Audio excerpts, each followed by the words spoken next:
I'd ask everyone to open up in their Bibles to Mark the 5th chapter. That's where we're going to be for just a couple of minutes this morning. Mark the 5th chapter. Most of our conversation will kind of come from this section, so I would encourage you to open up into that. I want to agree with what I think two people have said so far this morning, and that is to say thank you to the people who have taught our Bible classes, those who just got done, finished teaching last quarter. I always respected that. I never know what goes on back there because I almost never go back there. My stuff is all up in this part of the church building. But to those who have taught back there, I want you to know, especially as a dad, how much I appreciate that. I know how much work goes into what y'all do back there. So to those who have just finished teaching, I want you to know how much I appreciate it. Thank you for your work that you've done. To those who are about to teach this next quarter, I've already started this morning, I want to say thank you for your willingness to do that. That is a very, very, very valuable role inside this church. And I never want you to take that for granted or think that nobody sees it, because I certainly see it, and I know everybody else does too. We're going to split from that and talk about something completely different. I'm not much of, well, I don't think I am. I guess we never really know what we are until somebody tells us. But I'm not somebody who usually likes to brag.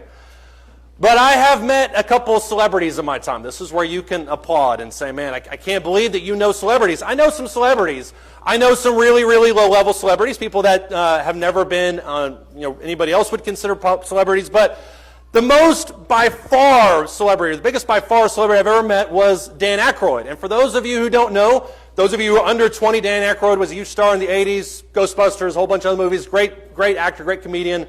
And I actually met him, and we have a really, really big, deep relationship that exists within the span of about 8 seconds on the streets of New York City. So you'll have the whole story here. But I was always one of those guys who said if I was ever lucky enough to meet a celebrity, I would never be that guy that jumps up and down and screams, gets all excited. And that lasted for about 17 years of my life until my senior year of high school. We went to New York City on our band trip.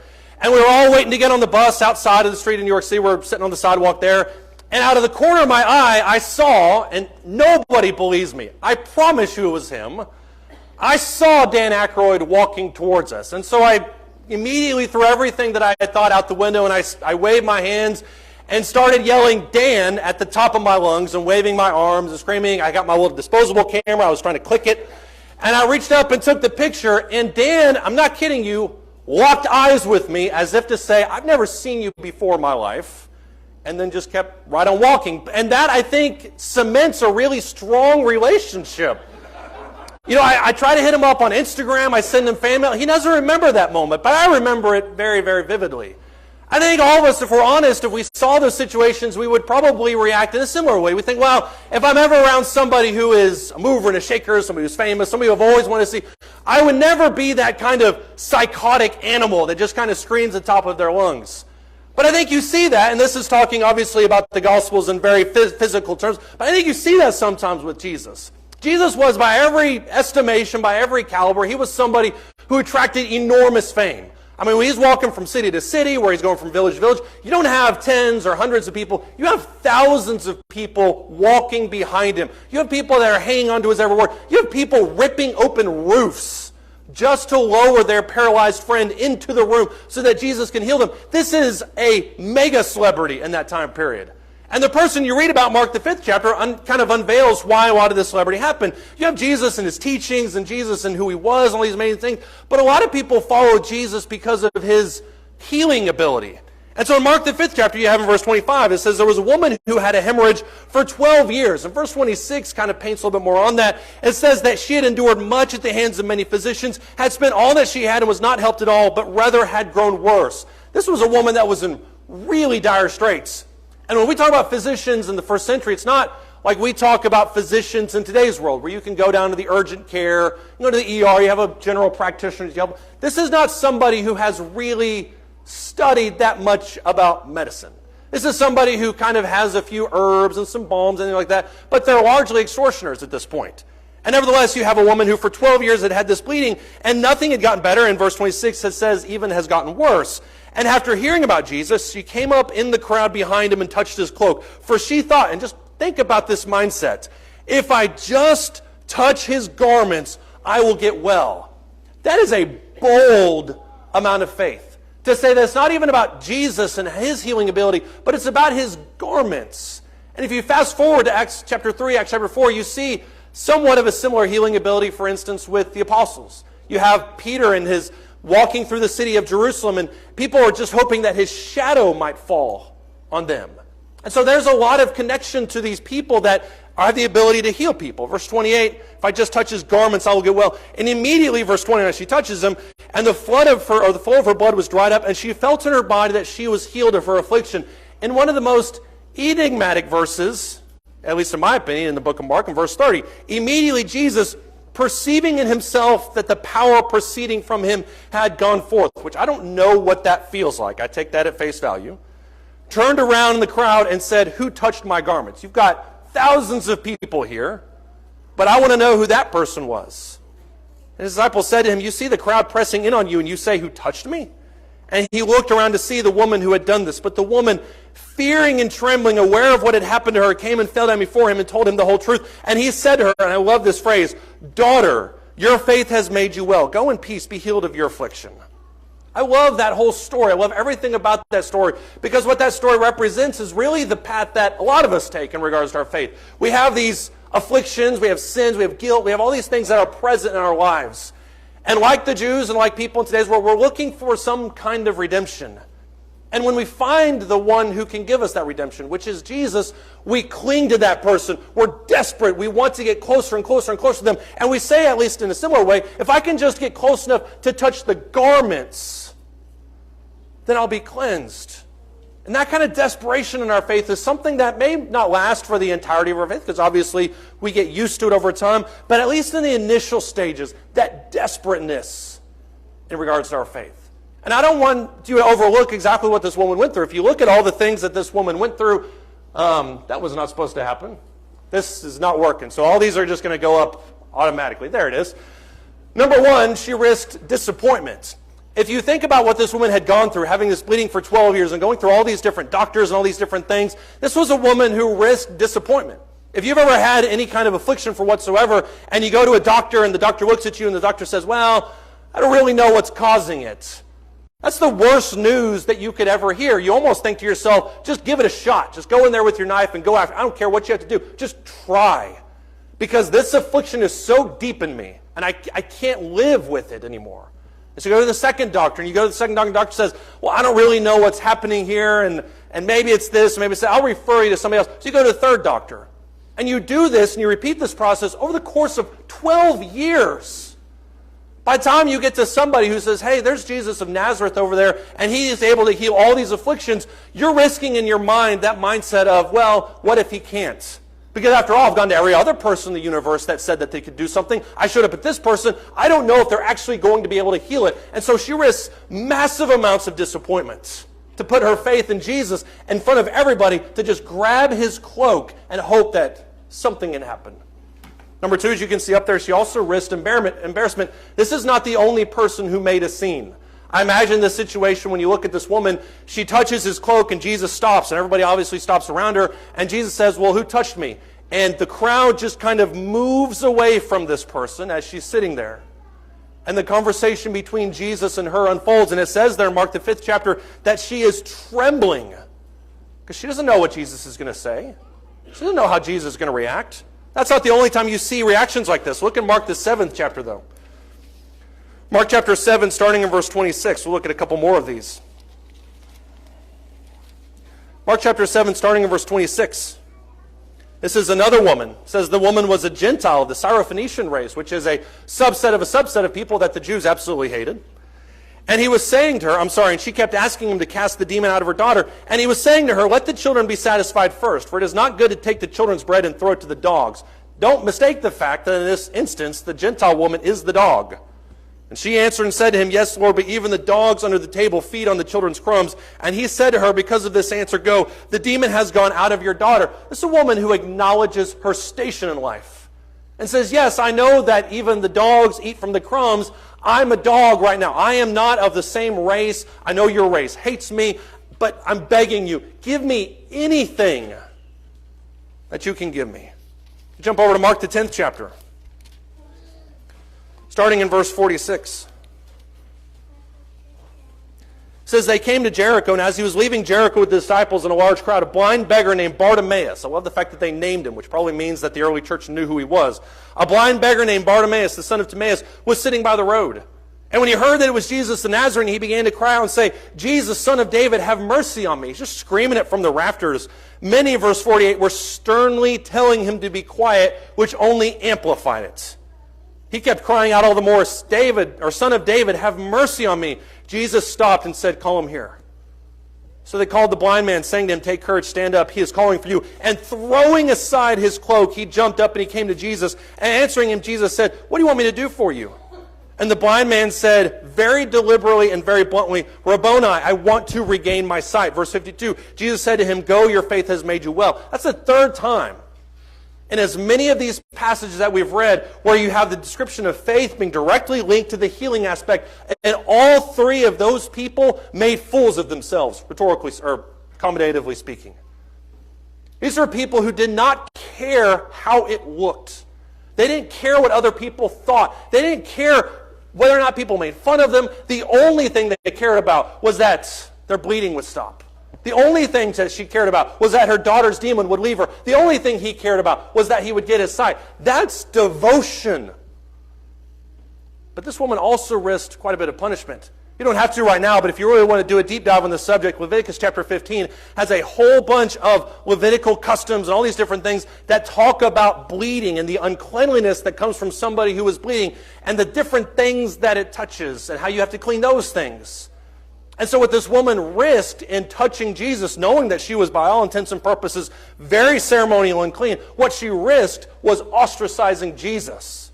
Because if she and her uncleanness had touched Jesus and then made him unclean, now Jesus has to ostracize by himself for 7 days. And with that type of crowd, that's not really going to be very welcomed by a lot of those people. And so she risked basically punishing everybody and punishing herself just to get what she wanted. That's the desperateness of faith that we're talking about, ladies and gentlemen. That's the attitude that we need to have when we talk about Jesus. When we talk about conversion, we talk about evangelism like we did this morning, we talk about the logic that flows and seeing things and making decisions based on reasoning skills and what makes sense. But when it really comes down to evangelism, on some level, they just have to be desperate. You just have to be desperate. I just have to be desperate. I have to be so sick of the spiritual condition that I'm in, or the lack of hope that I have in my life, or the lack of redemption, or the lack of whatever in my life, that I will do anything to be close to the only one that can heal me, which is Jesus. And that's what a lot of repentance is all about. When you go to God in prayer and you're humble and contrite about what you did, you don't bow up towards God and you say, look at what you need to give me. You get on your knees, you get on your face, and you say, be merciful to me, a sinner. That's the desperateness that we're talking about here. And I think this woman's faith can teach us a lot about what it means to be desperate in regards to our faith. Number one, all three of these, yes, because I messed it up. All three of these are going to pop up. Number one, your faith has to be personalized. This is a large part of why we're talking about what we're talking about in Bible class this morning. And Levi made a great point about it when he discussed it in class. Sometimes we come to services and we have our parents' faith. And this can happen whether you're 13 or whether you're 47. It doesn't really matter. But we come to services and we have our parents' faith. Or maybe we married a Christian and we come to services and we have their faith. Or maybe we don't have their faith at all. We're just there. But we have our spouse's faith.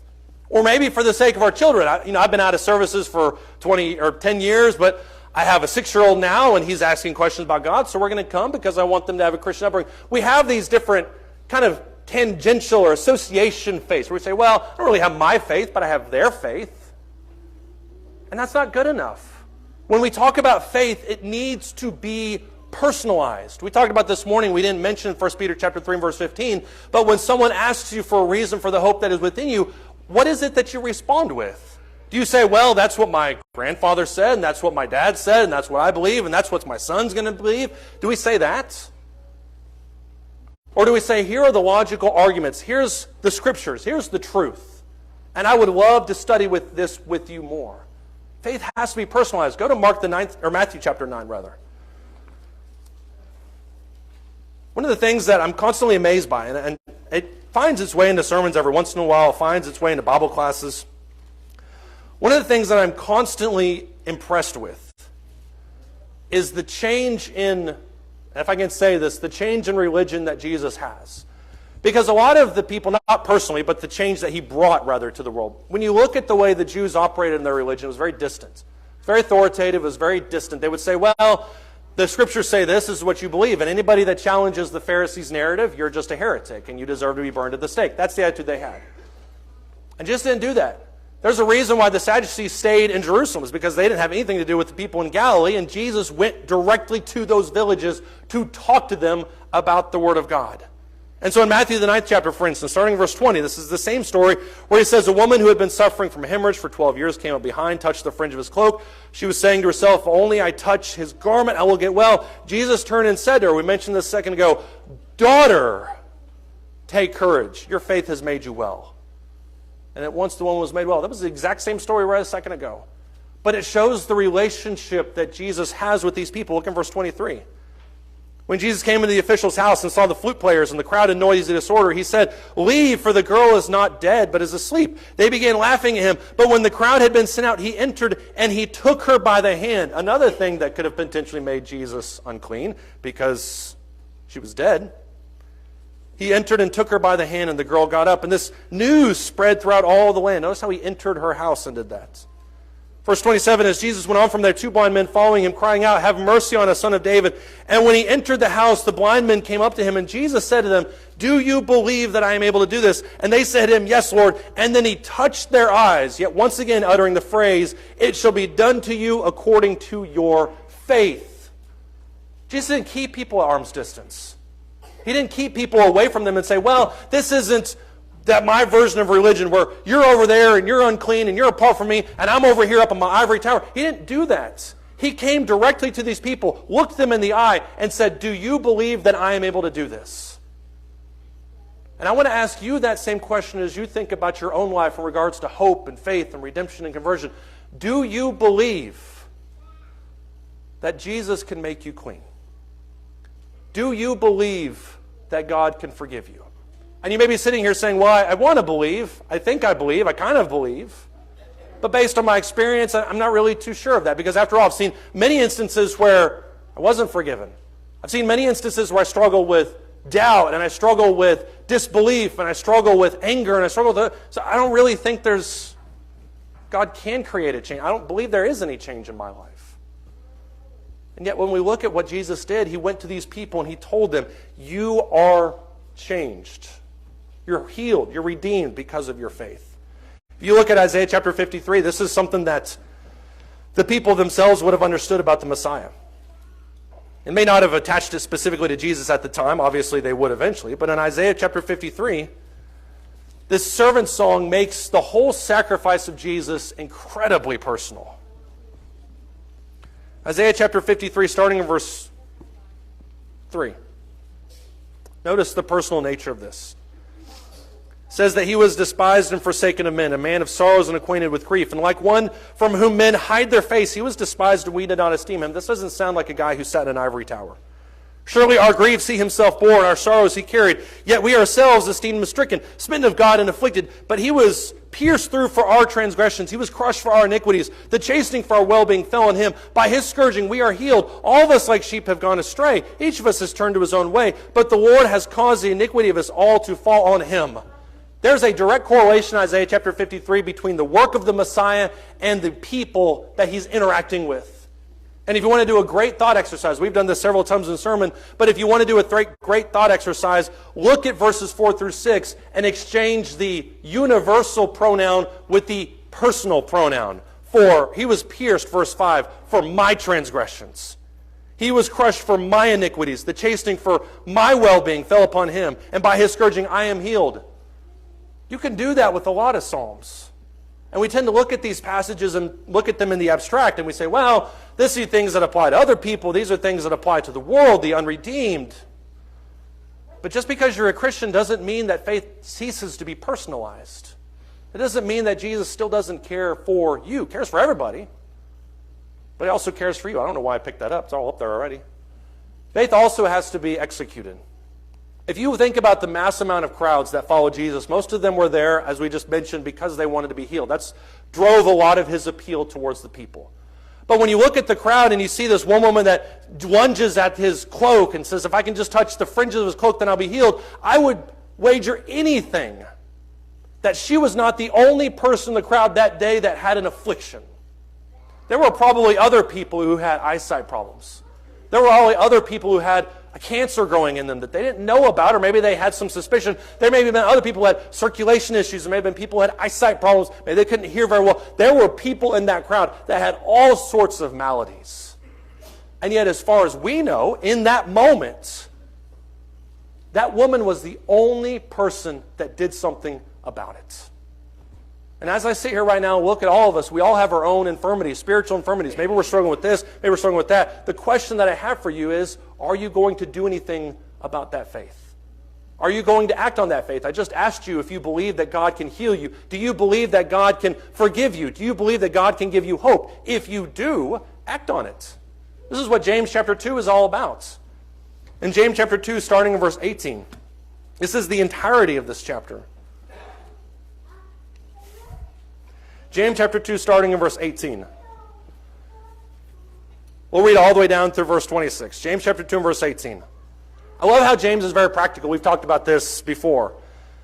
Actually, I think every time I break up James, I talk about how practical he is, which should tell you everything I need to know about how he is. Look in James chapter 2 and verse 18.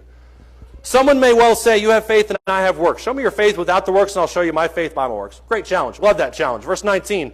You believe that God is one. You do well. The demons also believe and shudder. In other words, golf clap, demons do the same thing you do. No problem there. Verse 20, but are you willing to recognize? And that's a really good question to think about. Are you willing to recognize, you foolish fellow, that faith without works is useless? Are you willing to admit that it doesn't really matter as much about what you believe as much as whether or not you act on that belief? You may be sitting here this morning and thinking to yourself, I absolutely believe that God, or that Jesus is the Son of God. I absolutely believe that He can forgive me, that He can heal me, that He can bring me into redemption, that He can give me heaven. I absolutely believe that. But are you willing to recognize that that assent, that mentality without action is worthless? After all, verse 21, was not Abraham our father justified by works when he offered up Isaac his son on the altar? In other words, he may have believed that God could raise him back up, but he had to act on that. You see that faith was working with his works, and as a result of the works, faith was then perfected. And the scripture was fulfilled, which says, and Abraham believed God, and it was reckoned to him as righteousness, and he was called the friend of God. You see then that a man is justified by works and not by faith alone. Verse 25, great illustration of this concept. In the same way, was not Rahab the harlot also justified by works when she received the messengers and sent them out by another way? For just as the body without the spirit is dead, so also faith without works is dead. I love the picture of Rahab in this instance.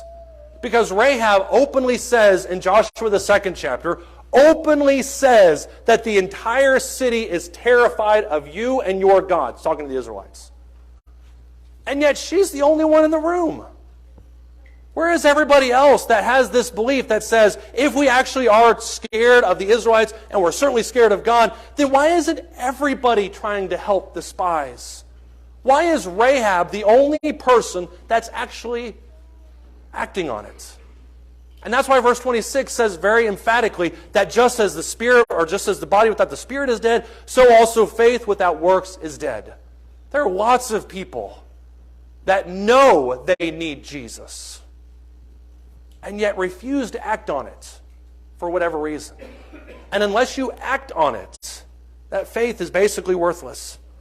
And finally, as you can see up there, faith has to be rewarded.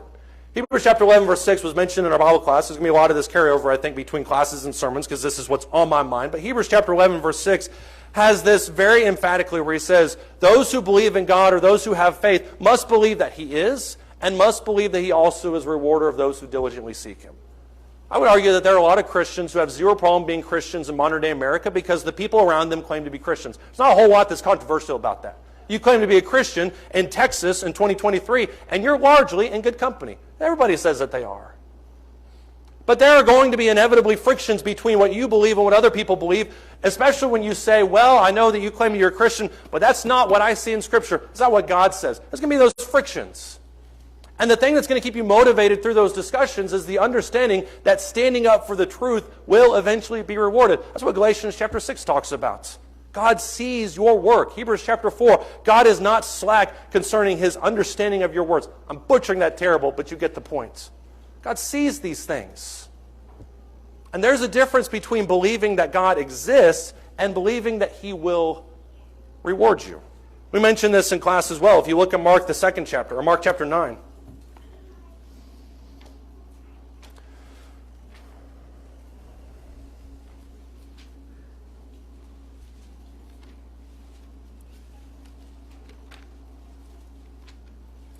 Mark chapter 9. We didn't mention it in class specifically, not pacifically, that's an ocean, but specifically because in Mark chapter 9, this type of faith, I think, is very relatable. In Mark the 9th chapter, starting in verse 20, you have this discussion between the disciples and between Jesus and this child who can't be healed for whatever reason. And in Mark chapter 9, starting in verse 20, it says, they brought the boy to Jesus. And when he saw him, immediately the Spirit threw him into a convulsion, and falling to the ground, he began rolling around and foaming at the mouth. And he asked his father, saying, how long has this been happening to him? The father said, well, from childhood. And it has thrown him both into the fire and into the water and to destroy him. And then once again, the phrase that you should never say to Jesus, if you can do anything, take pity on us and help us. Jesus gets offended, verse 23. And says, if you can, all things are possible to him who believes. And immediately the boy's father cried out and said, I do believe, help my unbelief. We talked about in class about how that is a very relatable phrase, because a lot of times we want to believe so desperately, but then we look at the situation, we say, I just can't for whatever reason. And the reason that this faith exists is not because we doubt our faith, but because we have an abundance of experience. Let me say that again. The if I can faith, or if you can faith, is not because we doubt God necessarily, but it's because we have an abundance of experience. We're looking at this situation just like the woman did in Mark the 5th chapter, and we say, I've been to doctors, I've been all over the world, I've had it for 12 years, it's not going anywhere. Jesus' disciples couldn't heal it, nothing can heal it over here. If you can do anything, because all the experience tells me that you can't, then do something about it. And Jesus utters that immortal phrase, that if you believe, all things are possible. And so we have this idea of if I can faith in regards to God. Whether we're dealing with a health ailment, whether we're dealing with depression, whether we're dealing with doubt in our own lives, and we say, I don't know if God can really do anything about that. Well, don't believe that, or don't forget that faith is not only believing that He exists, but also believing that He is a rewarder of those who diligently seek Him.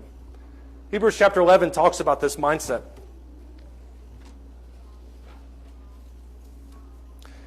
Hebrews chapter 11. I am not a Barbara Walters fan. That may surprise some of you. I don't usually watch Barbara Walters' interview. I'm not a Larry King fan. But there was an interview that was done 20 years ago. Larry King has since passed away. But there was an interview that was done about 20 years ago with Barbara Walters and Larry King. And Larry King, as most of you know, was famous for interviewing just about every personality on the planet. I mean, he talked to all actors, he talked to astronauts, he talked to scientists, he talked to pop culture icons, he talked to royalty, he talked to all these different types of people. And Barbara Walters asked him and said, what is it that you fear the most? And he said, death. And he said, are you worried about what happens after death? And Larry King said, of course I'm worried. I have no idea what happens after death. And I think what that reflects is that for somebody who has spent their entire lifetime, their entire career talking about all sorts of different things from all sorts of different angles, you would think he would have a perspective on that.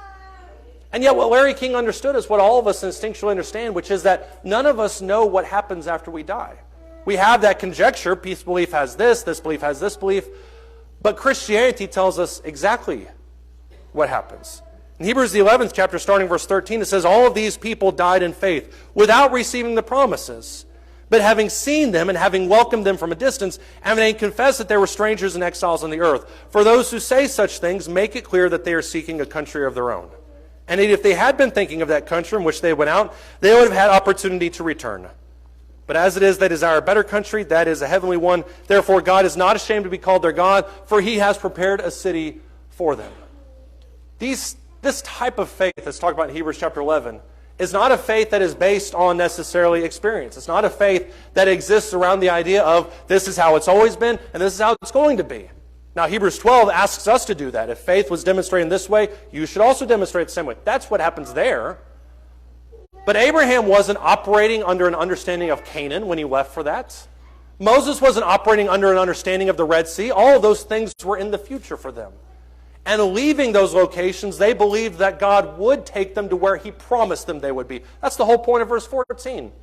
That they desire a better, that is a heavenly country. And we operate the same way. Nobody has since died and come back with the exception of Jesus to tell us what the afterlife is. And so everybody is operating on faith to a certain extent. But the Bible tells us exactly what to believe in. The Bible tells us that if we believe, that if we obey, that if we serve God, we know exactly what to expect. And it's the moments when we begin to say, well, maybe that's not the case, that we need to do a hardcore reality check. And we need to ask ourselves, why is it that I don't believe in these things? Why is it that I don't believe that God will reward me? Why is it that I doubt his promises? Maybe I'm talking to somebody this morning who does doubt his promises. Maybe I'm talking to somebody this morning who has been sitting in these pews for 20, 30, 40 years, and they don't believe these promises because why should they? I'm asking you to be desperate in your faith. I'm asking you to examine your spiritual condition and say, I know where I am and I know where I need to be, and I'm willing, just like the woman, to do anything possible to get there. If we have that desperate faith that is personalized, that's executed, then we also have confidence that that faith is going to be rewarded. I ask you, do you believe that? And if you do and we can help, come as we stand and sing.